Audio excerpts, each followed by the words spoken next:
Every working day of the week, more than 150,000 people come up for air briefly before disappearing into the nooks and crannies of one of the world's key financial centres. Keeping a watchful eye on what they do is one of Britain's most enigmatic institutions, the Bank of England, nicknamed the Old Lady of Threadneedle Street. Few people from the outside world ever pass through these massive bronze doors, even though promptly at 8:45 they're swung open as the bank prepares for the day's business. Up till now, the old lady's been happy to keep her secrets to herself, for what goes on in this very private institution affects not just the City of London, but the financial well-being of every single one of us.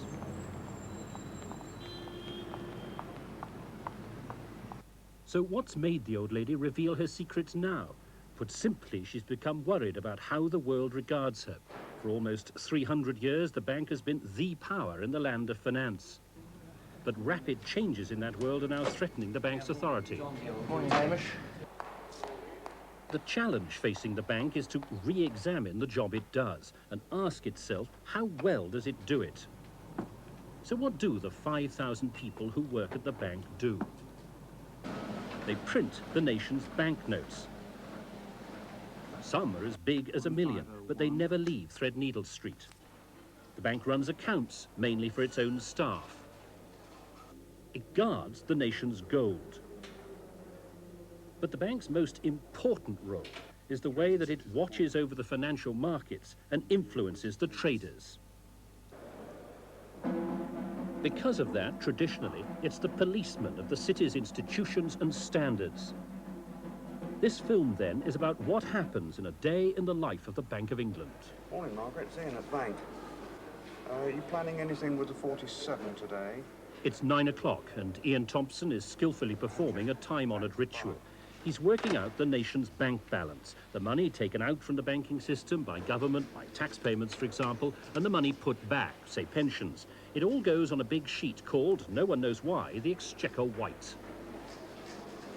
A fairly simple example of movements which would be reflected on the Exchequer White would be where any one of us pays tax in any shape or form.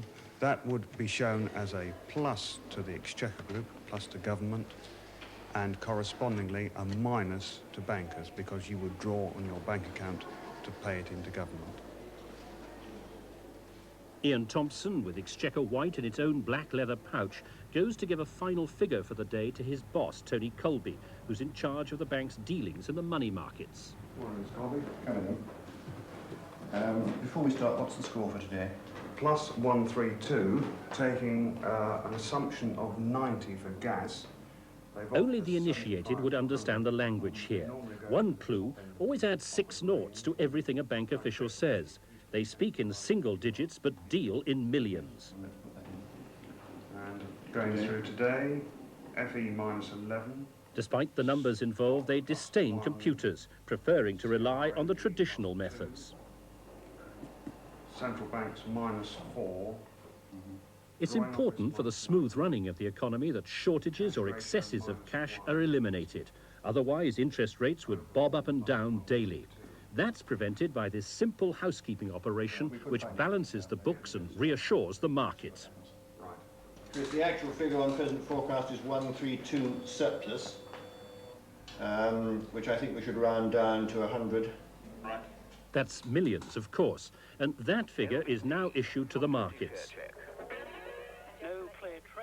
It's part of the bank's job as the central bank of the nation to influence the city's markets to move in the right direction. Fears of another rise in interest rates have faded for the time being because sterling is a little stronger, making gains of more than half. But what is the right direction?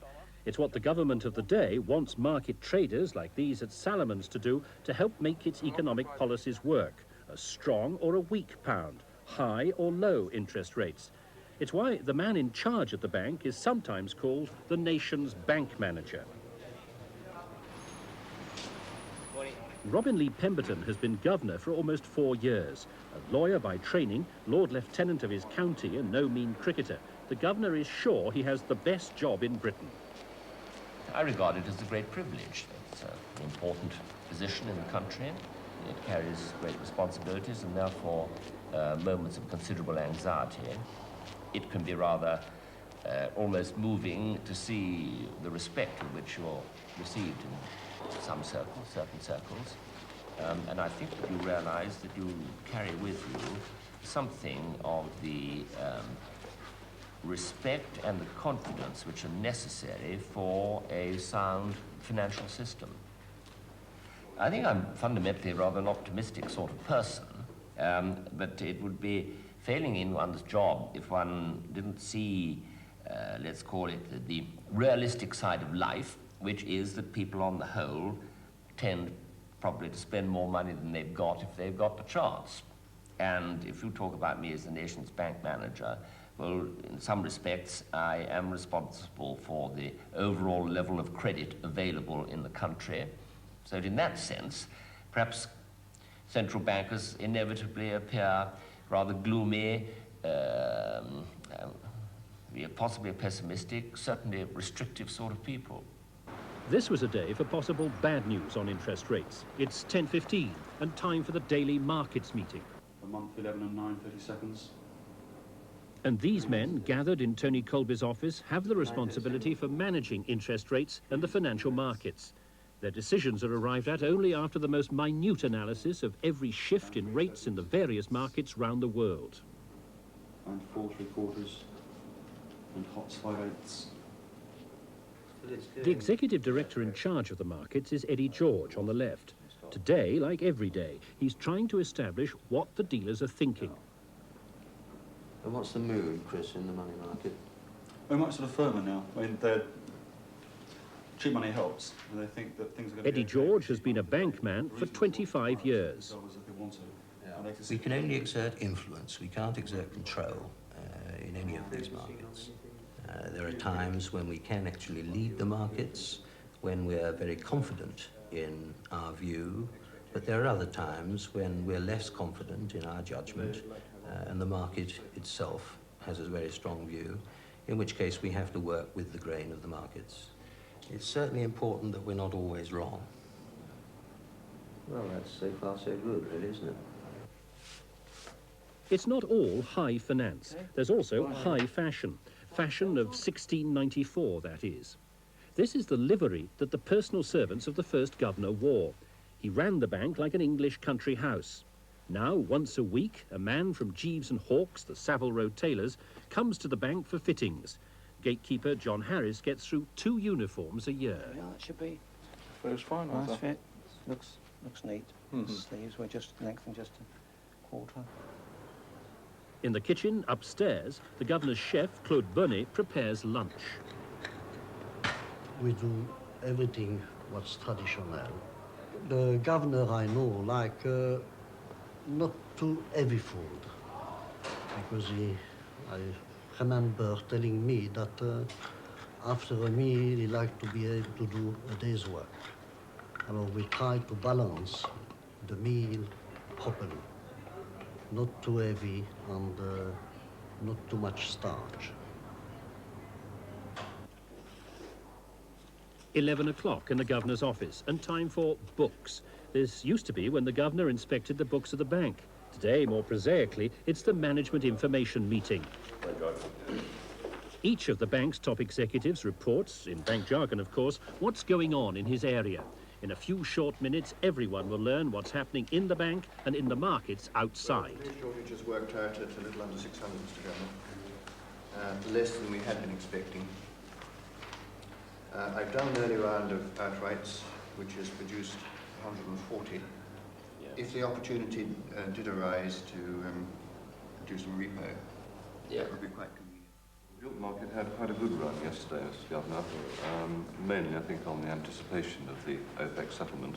We've extended the gains this morning, about 5/16 up at the short end and about 5/8 up at the long end.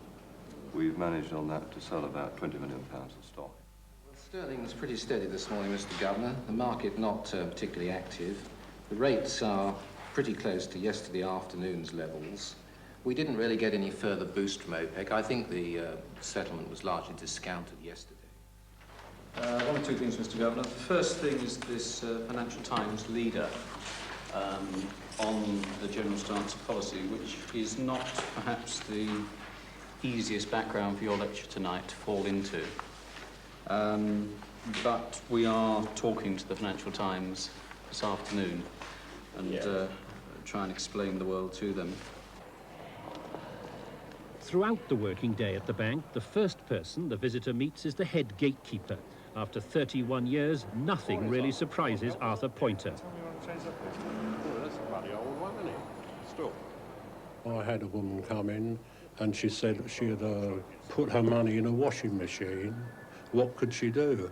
I said, well, if you can bring any of the pieces of note in, the bank will look after you. So the following day she turned up with the inside drum of the washing machine. And all round the inside drum were pieces of green and washed notes. And of course we sent her on up to the issue office and they sorted out several £100 for her. What the public will never see is this, what you could call the bank's sales office. This is the gilts dealing room. Gilts, or gilt-edged stocks, are government IOUs for the money it's borrowed to pay its bills. It's the bank's job, through these dealers, to sell that stock in the marketplace. John Hill is chief dealing manager. Right, coffee, courtesy of the management, but no cups. Typically here we're talking about large investors, large insurance companies, pension funds, building societies, who might wish to buy or sell 2 million, 5 million, 10 million, 50 million pounds worth of stock in one go. That's right. Good, well I hope you're right anyway. I hope you're right. OK, sir, I better cut you off. I've got someone else to speak to now. Okay, the market opened quite actively this morning. There clearly has been some demand for stock, but a good two-way market, with those who perhaps bought the new tap stock on Wednesday ready to supply it at the higher levels to those who have yet to buy it. As a result, we ourselves have yet to be called into action. Nothing at all, one small offer. Yeah.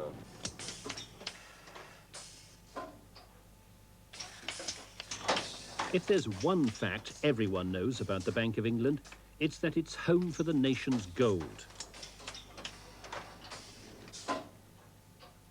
Deep down in the vaults, the security is intense. We can't show you the faces of anyone working here. But the security has paid off. In nearly 300 years, no one has ever got away with the bank's bullion. Each of these ingots weighs around £27, and it's worth about £120,000 on the open market. Once upon a time, you could go round to the Bank of England, hand in one of its banknotes and get paid in gold. Today, you can't.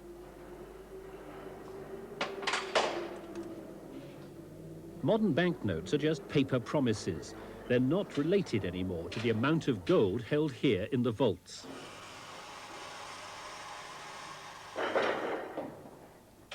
These gold bars are now simply a part of the nation's reserves. And it's the strength of the reserves in gold, dollars, Deutschmarks and other currencies that helps the bank defend the value of the pound from the international speculators. It's 11:30 now, and upstairs in the Foreign Exchange Department, the September trade figures have just been published. They're bad. In September, Britain had a visible trade deficit of 877 million, a current account 277. Meanwhile, cable has dropped. Cable, as they call the sterling dollar rate, is dropping. It's the job of these men to do something about that. Well, we've seen some demand in the last 15 minutes out of Europe, and cable's now dropping as the figures go through the market. So it's 2030. Sterling's still dropping. Time to act. We were saying earlier that we might need to provide a bit of support. Yeah, well, I suppose we might consider doing a bit of something. I think at this stage not to be too overt, wouldn't you, Graham? Yeah. I mean, or do you think we're getting to the stage where we ought to be? Well, I think we'll see what happens in the next 30 seconds or a minute. If the downward trend continues, because we're not too far. Hello. Initial disappointment with the figures, Kay. We're just given at 10,143. Fine, thank you, Joe. Only the trouble is we'll be approaching that sharp point at 142.80 soon. 142.80 is the next. And I think we should supply some support there. It would be, because it'd be pity if we went through that too easily without any sort of resistance, wouldn't it? We might go a bit. What should we do? Buy? 10 I just think pounds? like one of your friends to buy 10 quid, do you think, or something? Yeah, See if, see what happens. See what happens. Well, we think generally buy £10 million this side of the figure, and then we'll provide some more support. The bank has just bought £10 million of sterling, 10 quid in the jargon, to slow the pound's fall in the markets. They hope to stop it going through a chart point. That's a psychological milestone in currency movement. Head of Foreign Exchange Division, Malcolm Gill. You can never quite tell how a market's going to react to a particular news, even if you know what it is. Sometimes you can be more confident than others, and I think this morning we were worried that the market would sell sterling. But quite often the market doesn't react in the way that you expect it's going to react, and I can't really explain why that is, but it's just that, I mean, the market is composed of so many elements that you just can't know what everybody's thinking.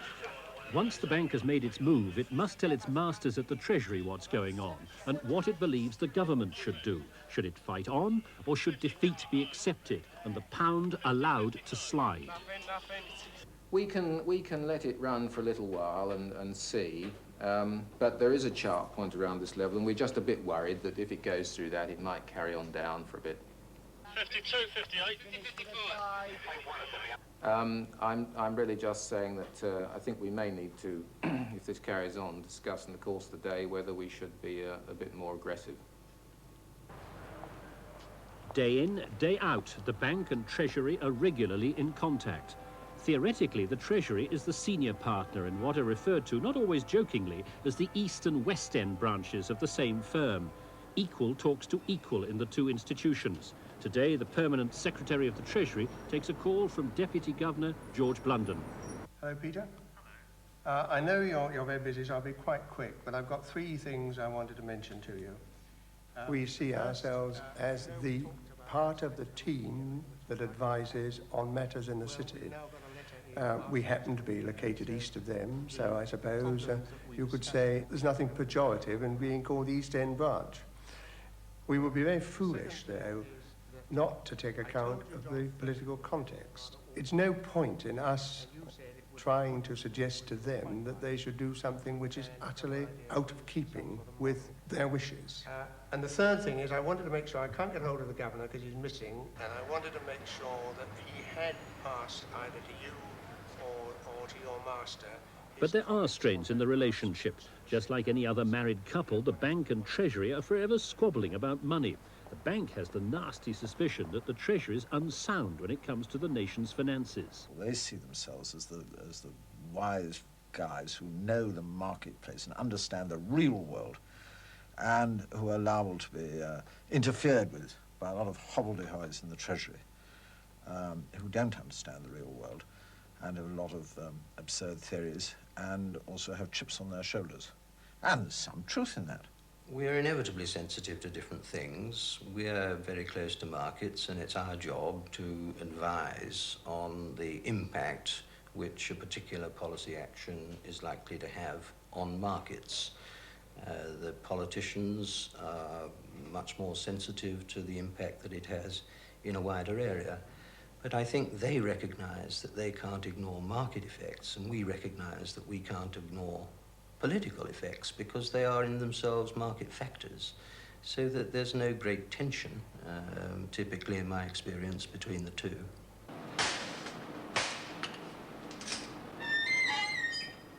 Such lofty thoughts don't seem very important when you go to the bank's incineration plant in Essex.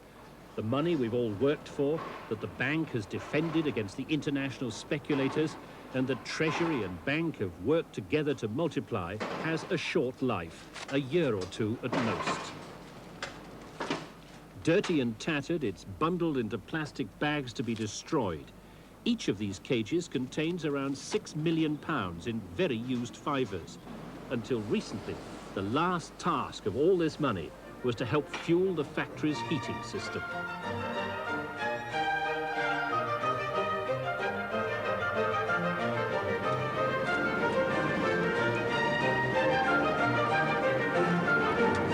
The Mansion House. Mr. Seaver of the Bank of Ceylon. The Mansion House is home for the Lord Mayor, whose role today is largely ceremonial. By contrast, the bank and the man who runs it still have real power in the financial affairs of the nation.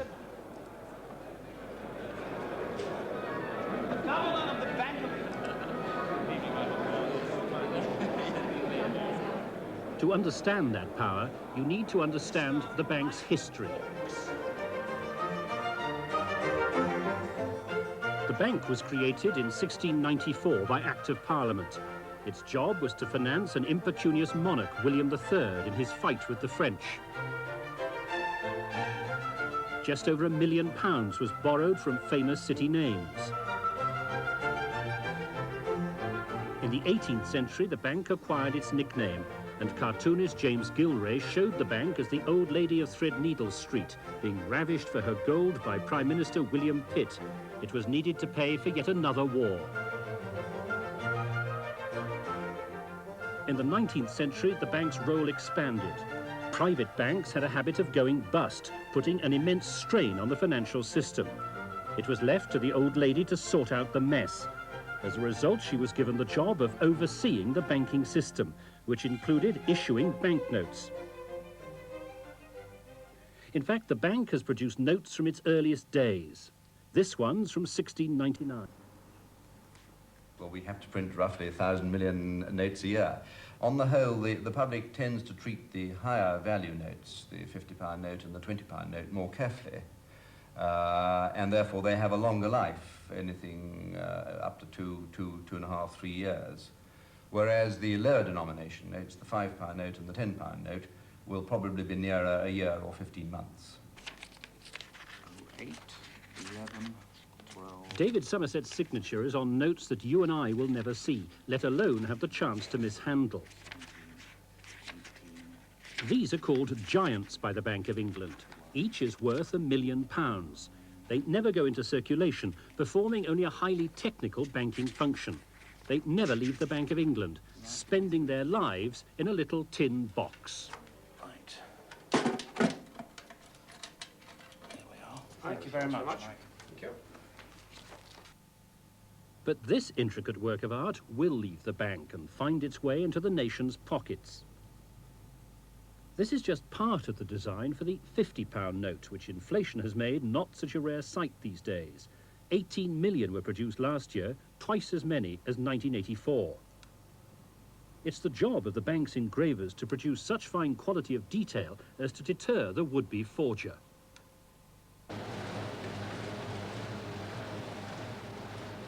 This is probably the most profitable factory in the world.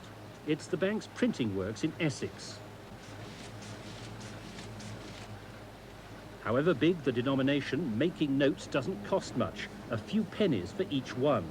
Each can be sold, though, for a handsome profit at face value to other banks.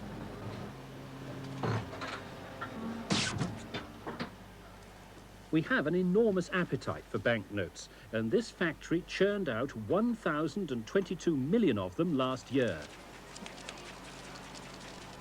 The business is a nice little earner for the taxpayer. Profits for 1986 were £1.36 billion. Printing the currency is a visible sign of the bank's authority, but it has other ways of controlling events. It's 3 o'clock at a city money-broker's. Okay, well, we're 75 short. I think I'll go down. I'll try 45 to begin with, see what 45 seems a good number to start. 45 million, of course. That's what Robert Bowley needs to balance his books today. He's a senior partner at Union Discount, one of the great names of the city. Discount houses are middlemen to the banking system, and the top hat is the club uniform. If you're short of cash overnight, discount houses will lend you some. If you've got more than you need, they'll borrow it short term, paying you interest. It's the way the city has of making sure that money is always earning. But when the discount houses are short, they have to go to the Bank of England, the lender of last resort. So Robert Bowley goes off to see Tony Colby at the bank. It's like you and me going to see the bank manager, except he's asking for rather more. Well, as expected, the union is short, as you would expect on the shortage which you gave us earlier in the day. And we're about 75 short, and on which is about our ration of the shortage, I'd expect. So, could we borrow 45, sir? On our figures, I would think that would probably be enough to go round. But the overnight rate's looking pretty firm. So I thought it probably not wise to leave yourselves too much to find. So what do you want to ask for? Well, in that case, on 75, I better make it 60, I think. All right. 60 for the union. Till tomorrow at 11%. Thank you, Tony. All right. It's as easy as that to get money, as long as you play by the rules. The Bank of England occupies a very dominating position in the markets. We can make ourselves felt, and we can even, quite honestly, discriminate, if necessary, through that way. And people know that. Elsewhere, the bank's powers are formal ones laid down by Parliament and backed by law. In the old days, banking was a small club and a quiet word from the governor was enough. Today, there are almost 600 financial institutions to be regulated. It's the bank that gives and can take away the license to trade.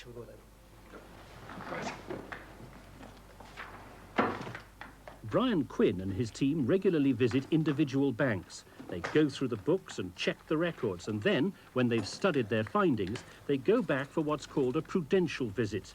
Its purpose is to tell the bank just what the old lady thinks about the way it does its business. Today, the team is off to see one of the city elite, a merchant bank.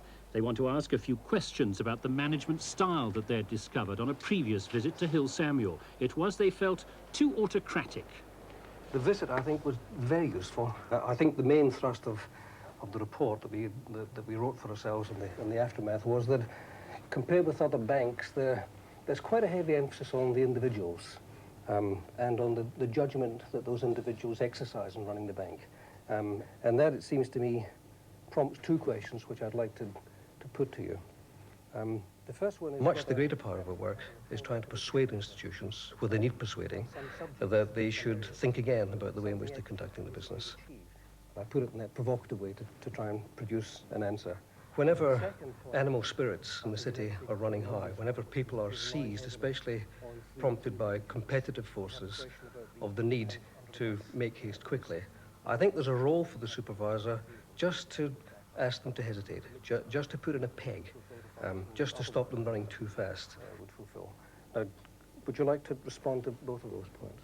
Very interesting points which I'd like to reflect on with you. About our style of management, I'd like to say first that it is quite deliberate, as I think that Tim and Clive found out. We believe in man-to-man accountability for decisions. So we don't have formal committees very much, but we don't ignore the opinions of colleagues. We have a lot of ad hoc groupings to try to make management collegiate when it needs to be collegiate. But we want to have the profit accountability and the credit accountability mostly done on a man-to-man basis. I mean, what's in my mind is the experience in Singapore.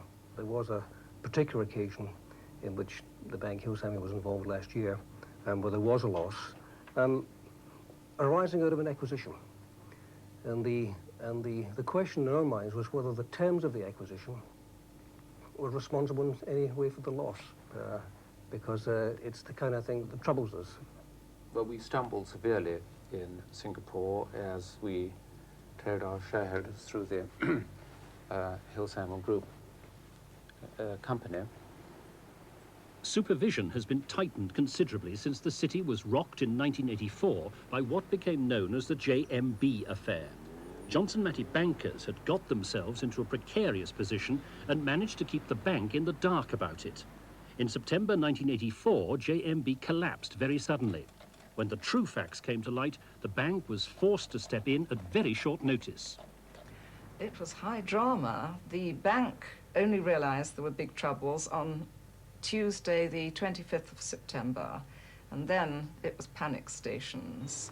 The bank got out its book for dealing with crises. It tried to get two other banks to rescue JMB.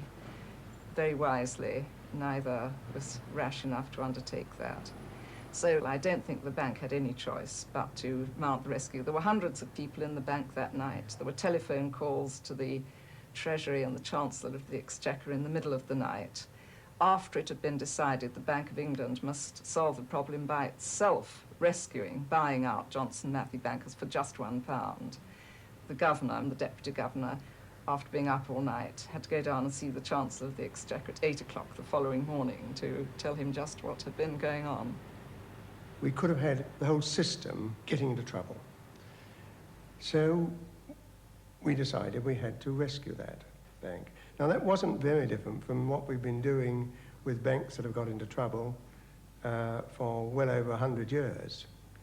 I think what was different with this particular one was that it became a political issue, and it attracted a lot of attention, which fortunately other rescues we've done in the past haven't attracted attention. And it's much easier to do a rescue in a quiet conditions than in ones where Parliament and the media and people like you are busy watching every move every day. A discreet word over lunch is much more the bank's way of working. In city legend, it may not even be as unsubtle as a word, merely a nod and a wink from the governor. I don't think we talk about nods and winks. I remember one former governor who used to say that whenever he heard people talking about nods and winks, he got a picture of himself as sitting in a chair as a gibbering idiot. No, what we do, we think, is that we sit from a degree of detachment, watching what people are doing. They come to us, we give them advice. The advice we give should be good advice if we're doing our jobs properly, and they will take notice of it. That advice may be given over one of Chef Bonny's lunches at the bank. As the city prepared for the Big Bang in October 1986, the bank demanded that it was kept fully in the picture as new financial conglomerates emerged. One of the biggest groups was Mercury Securities, a merger of a string of famous city names. The man who now runs Mercury is David Scholey, and even though he's a director of the Bank of England, he still had to come here to explain his plans formally. We constantly kept in touch with the bank in a very confessional way to tell them what was in our minds, the directions we might be moving in, not necessarily so they would say yes or no, but so that they would have the opportunity to express views of approval, disapproval, or indeed make constructive ideas. For David Scholey, normal practice. But for those involved in city scandals, more like last meals for condemned men. Somebody has to pass sentence on city wrongdoers, says Lord Bruce Gardine. You do need, it seems to me, particularly in the world of Big Bang, more perhaps than ever before, an authority in the city who can say, Hobday, that is something up with which we will not put. Now, you put that money back where you found it, and never do that again, or do not darken my doors. Big Bang was a massive challenge to the stock exchange, whose city skyscraper is just next door to the bank's premises in Threadneedle Street.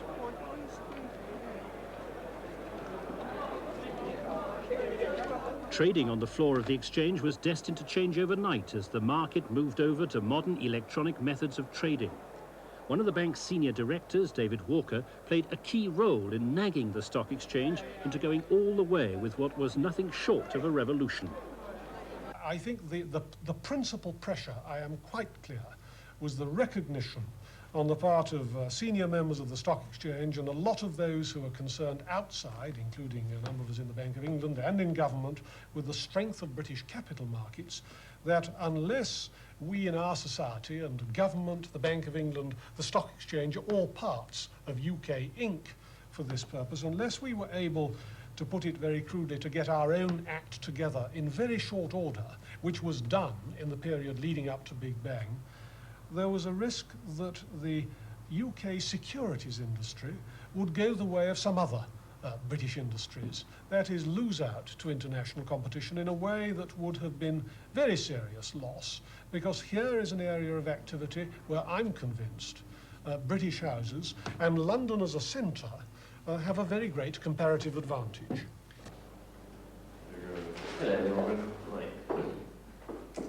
Stock Exchange chairman Sir Nicholas Goodison and the bank were staunch allies in the run-up to Big Bang. Sir Nicholas and David Walker briefed the governor regularly on how the market was coping with the new technology. I gather it went well from your end. One or two of the people plugging in didn't do it quite so well, is that right? Yes. I think the biggest human problem is that people are not used to dealing firm on the telephone on screen prices. That's a new thing for them. Yes. And if they can't physically... The changes planned affected not just the stock exchange. The intermittent rumble in the background as Sir Nicholas gave the situation report to the governor came from the bank's basement, where the very foundations were being adapted to the new order. Prices ready for the off. Here at the bank and all over the city, offices were reshaped in the build-up to Big Bang to take the cables for the new computers and telephones.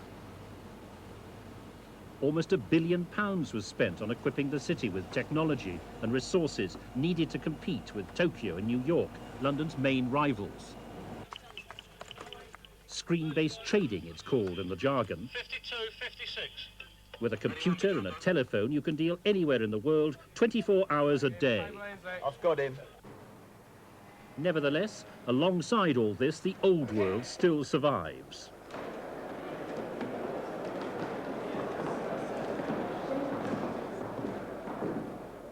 At the Lord Mayor's banquet, the high spot of the city's year, the great and the good gather to hear the Chancellor and the Governor give their views on the great issues of the day.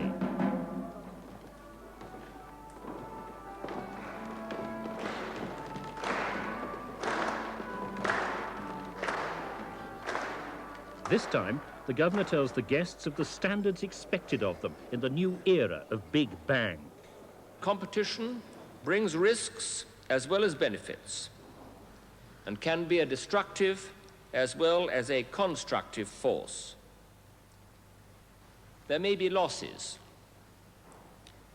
and it is possible that some of the participants in these highly competitive markets will eventually withdraw. Consequently, it will be vital for all market participants to exercise a degree of restraint. Now, my Lord Mayor, I too must exercise restraint. And let us hope that when we come to reflect upon the changes that have reached fruition during your mayoralty, we may see in them the beginning of yet another new and historic chapter in the city's story.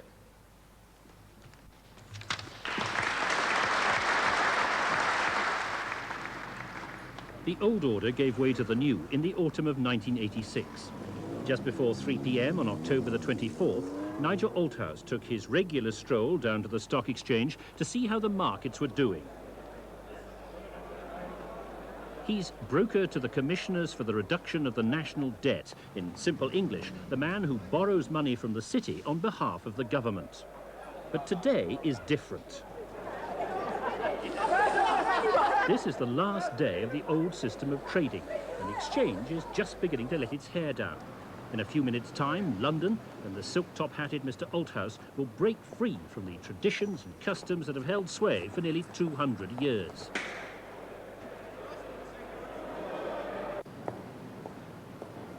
Whatever else the future holds, the market is determined to celebrate Big Bang with anything but a whimper. I remember when stockbrokers used to be taken downstairs.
The old system died very quickly. Within a few months, traders abandoned the floor of the stock exchange in favour of screen dealing. Today, the future of the trading floor is under review.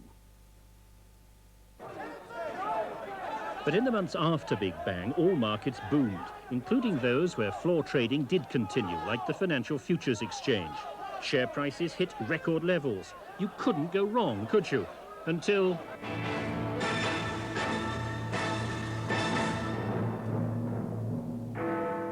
Wall Street shares are in free fall, worse than the Great Slump. The bears bring London shares down £51,000 million, a record. A year on from Big Bang, share prices and the dollar crashed. The world's central bankers propped up the dollar, but stock markets were left to sink or swim. Bidding gravy, port 10, fruity. Dan, what are allied? I take 3 for 100. I take 3 for 100. 5 bid on the screen. What? 390 offered 100. Allied last. You cannot. That was the way it had to be. Lord Bruce Gardine. It was, I think, fairly clear that quite a lot of people were going to come to grief. I think the bank's role there, as the central bank's role surely always is, when you have a major financial break, to ensure that there is adequate liquidity in the system so that you don't get, you know, a run on the banks and all those horrendous secondary effects, which arguably you did have after the 29 slump. And on the whole, I think the central banks, including the Bank of England, have been successful in doing that. What no central bank can do, and what I don't think the Bank of England can be criticized for failing to avoid, is a situation where the market gets hopelessly overexcited, overshoots substantially, and then you have a nasty day of reckoning. That day of reckoning hit city firms hard as business evaporated and competition got tougher. The American giant Salomons sacked 150 staff from its London office. Several other city firms followed suit.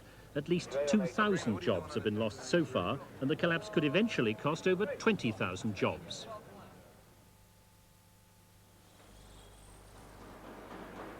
But the bank's interests run much wider than the narrow world of the City of London. It's also very concerned at what's really going on out in British industry. It's 4 p.m, and at the engineering company Flight Refuelling in Wimborne, Managing Director Michael Cobham, on the right, is briefing the bank's representative on the state of business. It's a question of continuous investment. We feel that by telling the agent our problems and the position we're in, it'll go from his desk straight to the governor on a monthly basis, and from the governor right through to the Treasury and the highest authority. And so we try to serve him up with the information he requires, and we get over some of our own points at the same time. Bert Sharples is the bank's local agent. I'm a listener to industry, I think. So altogether, I'm, suppose, looking at something like 200 companies in the area and seeing them regularly. And I ask them subjects like, how do you see the order situation? Are exports doing very well? Is the exchange rate affecting you? How are the finances going? Cash flow all right? People paying? Debts getting longer? How are stocks building up? And the employment situation as well, which is very important these days because of the rising unemployment. It's always nice to know a few companies that are taking more people on. For the operation of the plant. Industrial information from agents such as Bert Sharples forms part of the bank's advice to the government on a whole range of economic issues. But the agents are just one link in a wide intelligence network. Every Thursday, the bank's directors arrive for their regular weekly meeting. They're mostly part-time and join the court of directors for a period of 4 years. Most are leading bankers and industrialists.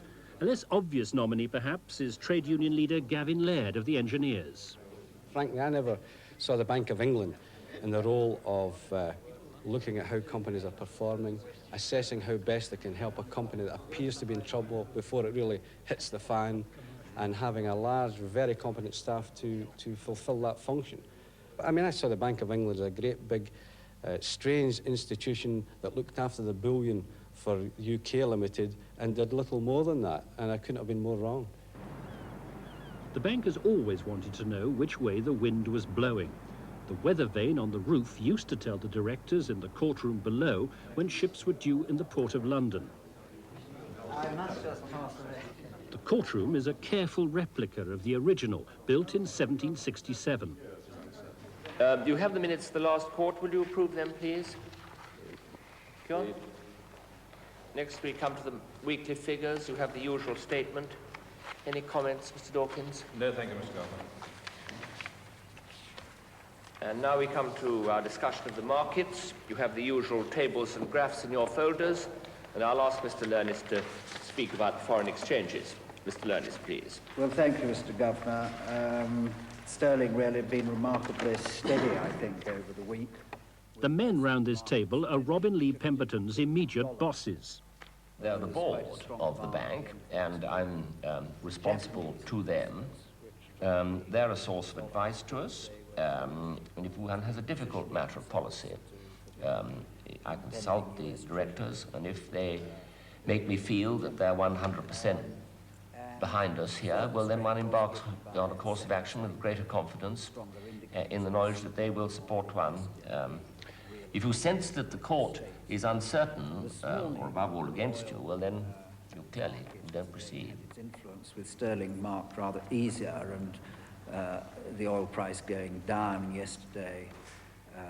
The bank's way of doing business has its critics, who feel that its obsession with tradition makes it incapable of coping with the demands of today. Former Labour Chancellor Dennis Healey.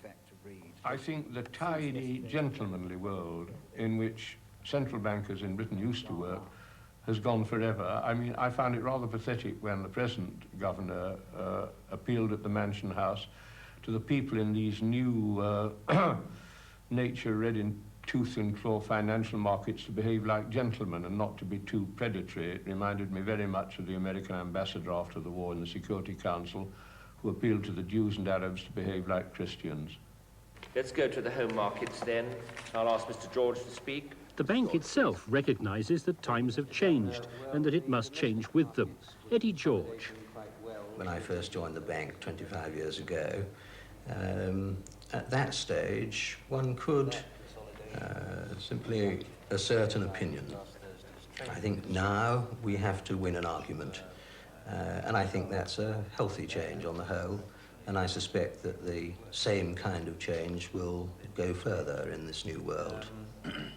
I do see us as a conservative, with a small c, but radical institution, and if we are to do our job effectively in the financial market environment in which we now live, we have to be operating at the frontiers of those markets and close to the centres of change for the whole time. So it is quite inevitable that the bank is on the move all the time. It's changed every day since I've been here. It's changed, I'm sure, every day since 1694. I always think of it as not the collection of people who happen to be working in it at the time, but as a living entity which has a life of its own. I'd like to think there's a sort of magic here, but then I'm a rather unbiased, a rather biased witness. I don't think I would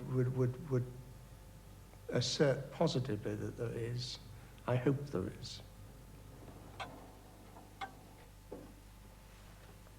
However much times change, the bank is clearly confident not only that it will survive, but that it will continue to play a key role in regulating the financial affairs of the nation.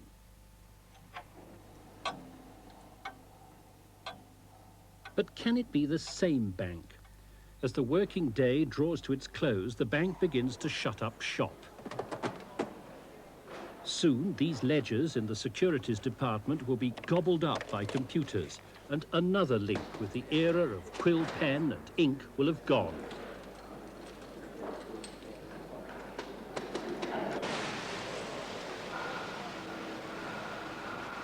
While the city goes home, it's time for the bank to get on with its own internal housekeeping. As the cleaning staff prepare the old lady for the next day's business, a member of the books section performs the last banking ritual of the day, filling in the bank return, which records the number of banknotes in circulation. This day, 12,590,000,000. It's worked out because the Victorians thought it was important to know. It no longer is, but no one's bothered to stop the ritual. And upstairs, some officials won't go home at all, but will spend the night at the bank, on hand to deal with a crisis anywhere in the financial world. As she has been for 3 centuries, the old lady will be on guard.